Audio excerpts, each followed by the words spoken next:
Hello everyone.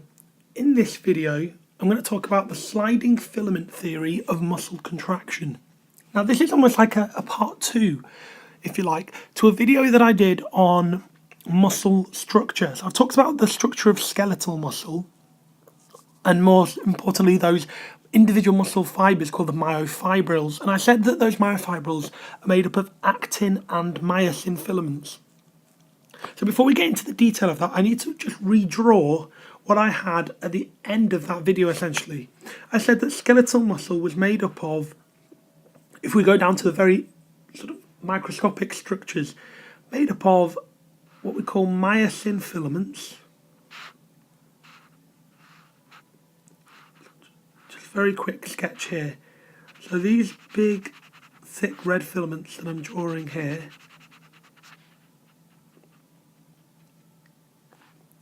these I said were called myosin. And then I said that there are, if you like, smaller filaments. Put one more myosin in just for completeness sake. Smaller filaments that are called actin. And then we said that this region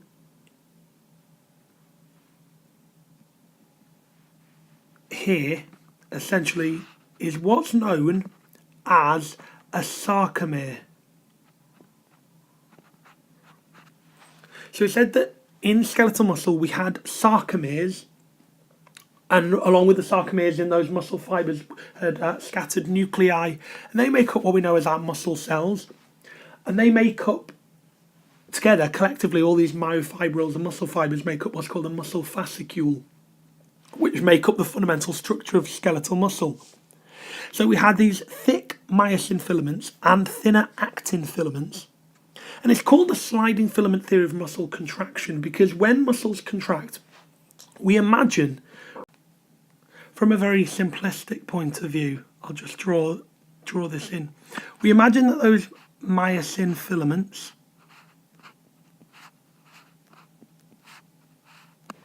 don't move, they're stationary, so just sketch those in. But it's actually those actin filaments, the thinner filaments, that move, almost move closer together. I'll just draw in a few. So it's as if those blue actin filaments, first of all, will move closer, and then will move apart. Now, if you imagine our sarcomere, then our sarcomere length almost appears to decrease because the actin filaments are moving closer to one another. There's something called, in fact, if I go back to the original picture on the left, these two dashed black lines I drew are called Z lines. So those Z lines almost come closer to one another. So those filaments slide closer together, and that's how we say muscle contracts, if you like. So what we're going to do in this video is talk about the actual detail that's causing that sliding, if you like. So we'll just reduce the screen size a bit, move that up. And we're going to start by drawing out in more detail one of the myosin filaments. So we'll stick with red for the myosin. Now on that myosin filament, what we actually have is what's called a myosin head. A sort of bulbous part of that myosin, if you like. So that bit there is called a myosin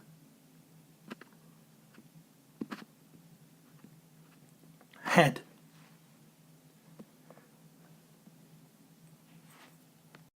Now let's put in our blue actin filament.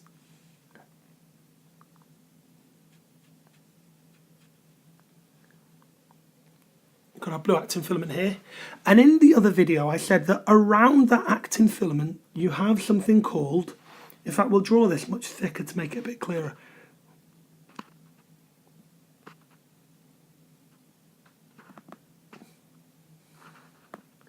we have something called tropomyosin.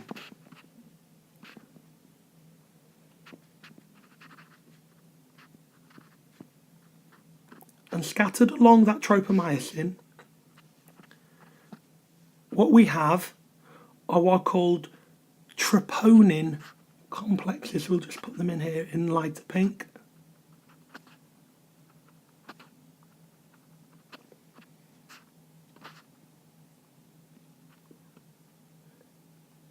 So when you look at an actual myosin filament, we see that it has a myosin head. And when we look in more detail at an actin filament, so let's label that the actin, what we see is that there's this strand of tropomyosin wound around it with troponin, or this troponin complex, scattered across that. Now these are essential when understanding the sliding filament theory. So let's start with the beginning of muscle contraction. So it starts with muscle stimulation. So to start the story, an action potential would reach a neuromuscular junction, causing calcium ion channels to open and calcium ions to move into the synaptic knob. Now those calcium ions cause synaptic vesicles to fuse with what's called the presynaptic membrane, and they release acetylcholine, or a neurotransmitter, into the synaptic cleft. That acetylcholine, or neurotransmitter, would diffuse across the synaptic cleft and bind with receptors on the postsynaptic membrane, causing it to depolarize. And this is the start of our story. So in this video, I'm going to presume that as a student, you would have perhaps covered action potential and nerve impulses. So let's start with this action potential from the postsynaptic membrane. So the action potential travels deep into the muscle fibre through a system known as T-Tubules that branch through the sarcoplasm. So I'll just quickly, if I draw a sketch right in the top corner of this, if you imagine a sort of a tube, if you like, if this is so this is going to be a myofibril. This is a myofibril, an individual muscle fibre. Along the myofibril, what you see are sort of patches that appear dark. So these are our darker bands that are actually formed. It's called dark band because it's the region where you have those thick myosin filaments. Then you have the lighter bands either side of that. And you can see individual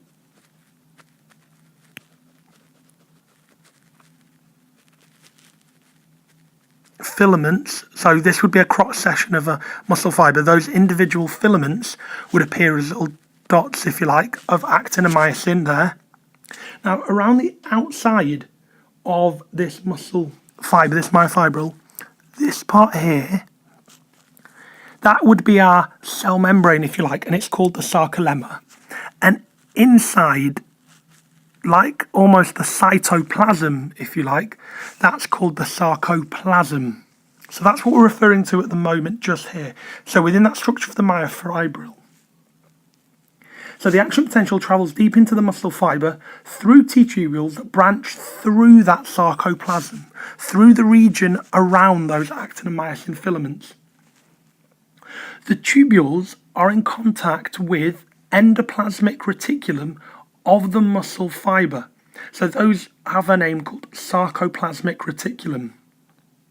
And those sarcoplasmic reticulum have actively absorbed calcium ions from the cytoplasm of the muscle fibre. So to reiterate, these sarcoplasmic reticulum, so within this myofibril, as well as having these actin and myosin filaments, we have these sarcoplasmic reticulum, and they've absorbed calcium ions. Now, this action potential that we've generated, this nerve impulse, opens up those calcium ion channels in that sarcoplasmic reticulum. And they diffuse into the sarcoplasm. So basically what I'm saying is, to start off this muscle contraction, we have calcium being released in, so if I draw it at the top again, in this sarcoplasm. this region around the actin and myosin filaments. That's the start of this story. So we'll come back down and I'll shrink the screen here. Now I just wanted to go through all of that just because it's really important to sort of set the scene. So what we have initially, now our first main thing is that calcium, Ca2 plus ions, so Ca2 plus ions, drawing them a little bit big there, but those calcium ions go and attach to the troponin complexes. So those little pink dots that I drew, the calcium ion goes to bind to those pink dots, binds to those troponin. And so this is the first stage. So when calcium ions go to bind to that troponin complex, you'll notice that it changes the shape of the tropomyosin. And it almost causes those tropomyosin molecules that were around the actin to pull away. Now, what I haven't drawn is that on the actin filament, you have what are called myosin binding sites, and they are being blocked by the tropomyosin. So if we were to zoom in on a small section, if you like. So if we were to zoom in just here, here's our actin filament. Now what you have on that actin filament, I'll just draw it very roughly as a big circle. We have what's called a myosin binding site, but we've had our tropomyosin essentially blocking that binding site. So I hope that's clear. What I've done is just zoom in on our picture of the actin, and we can see that we've had tropomyosin blocking the binding site. When calcium joins to the troponin, this tropomyosin moves away. This tropomyosin moves to expose those myosin binding sites. So when they're exposed, we get a number of things happening. The myosin head, so for this we're going to need to go down just a little bit smaller again to continue this off. The myosin head, I'll just draw it here. So here's our myosin filament with the myosin head. That myosin head has attached to it ADP, adenosine diphosphate. Now, the ADP molecule attached to the myosin head means that it is in a state to bind to the actin filament and form a crossbridge. It puts it in a high energy state. So we have our myosin in place. Here's our actin filament. Here, I'm just going to, in black, draw the dots to represent these particular binding sites, myosin binding sites, that have been exposed because we've moved, if you like, that tropomyosin.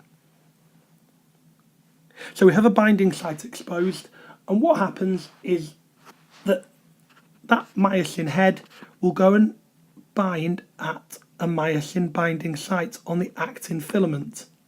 So that's number 2, if you like, of this thing. And we form what's called a crossbridge. So you get a crossbridge forming between the actin filament and the myosin. Now, once attached to the actin filament, the myosin heads actually change their angle. The proper term is becoming cocked. They slightly change the angle in which they're at. And when that happens, they pull the actin filament along as they do, releasing ADP. So essentially, we get something that looks a bit like this. So here's our myosin head, or here's our myosin filament, and the head slightly changes the angle that it's at. And when that happens, the filament is able to slide in this direction past that myosin head, and the ADP comes off. Now the ADP goes off to reform ATP, adenosine triphosphate. Then we have something really interesting happening. An ATP molecule, adenosine triphosphate, then attaches to a myosin head. So we have then an ATP binding to the myosin head, and that detaches it from the filament. So this is stage 3, and what that leads to is something that looks a bit like this. So we have now our myosin filament. The head has become detached, but still at an angle. And we have our actin filament just below. But we can see that we still have the head at an angle different to that we started with. So we had ADP that was already attached, causing it to bind to its binding site on the actin filament. Then ATP comes to bind to that myosin head to detach it, and that's what we've got in our final picture. We've got the myosin head bound. Now all of those calcium ions then activate an enzyme called ATPase. So we then get our Ca2 plus ions activate what is called ATPase. So those calciums activate an enzyme called ATPase, which is hydrolyzing the ATP to ADP. So it's going to break down the ATP attached to the myosin head to form an inorganic phosphate, an ADP. And that provides energy for the myosin head to return to its original position. So, again, if we shrink this down just a little bit, what that's going to lead to is ultimately our myosin head going back right into its original position. So it's going to go back to the angle it was originally at. We'll have our actin filament here, which the myosin head moved further along, and so we have all our binding sites exposed still. So if you think this here was our original one, if you like, we've moved along this filament to expose the other binding sites. And when the ATP broke down, the ADP component, the adenosine diphosphate, stayed attached to the head. So now we're back at the beginning. Now we have ADP attached to the myosin head. The myosin head is at a high activation state, so it can now go and bind to another binding site, and the process just repeats. And eventually we'll slide this actin filament along the myosin head, and it goes back to, if I circle right at the beginning up here, it goes back to the idea that these actin filaments slide in closer to one another. That's where it gets the name the sliding filament theory of muscle contraction. When a muscle's ready to relax, and we'll finish the story with this, when a muscle's ready to relax, nervous stimulation will stop. So then what we need to do is get rid of those calcium ions. So calcium ions are actively transported back into the sarcoplasmic reticulum. So they were in this cytoplasm-like area, the sarcoplasm, and we push them back into the sarcoplasmic reticulum. So that reabsorption of calcium will then allow tropomyosin to block the actin filament binding sites again. So basically, if we continue the story along here, so that if we just focus on the actin filament, we originally had those binding sites exposed, or we had those binding sites exposed in the story I've just been telling now, and this myosin head, if I just draw it in red, was binding to it. Well, now what we have, because the calcium's been reabsorbed, we're now able to have troponin release that calcium that was bound to it. It causes tropomyosin to go back to its original shape, and it will now block those binding sites. So the myosin heads are now unable to bind to the actin filaments, so the muscle relaxes. So it contracts when the myosin head binds, and then the actin filament slides along, and it relaxes when those actin filament binding sites are blocked. And that is a signing filament theory of muscle contraction. Okay, hope all that helps.